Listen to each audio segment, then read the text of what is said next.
হিন্দুর টাকা দিয়ে মসজিদ জায়েজ, আরে আপনার কাবা ঘরই তো হিন্দুর টাকা দিয়ে করা আছে। মুহাম্মদ সাল্লাল্লাহু আলাইহি সাল্লামের বাপ দাদারা কাবা ঘর নির্মাণ করেছেন, তখন তো কেউ মুসলমান হয়নি।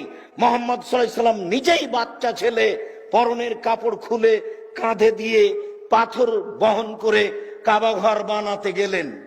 তখন তো তিনি নবী হননি, জিবরাইল আসেননি, হালাল হারাম হয়নি।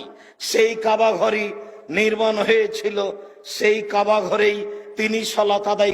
আমি বলেছি হিন্দুর টাকা দিয়ে মসজিদ জায়েজ, আরে আপনার কাবা ঘরই তো হিন্দুর টাকা দিয়ে করা আছে।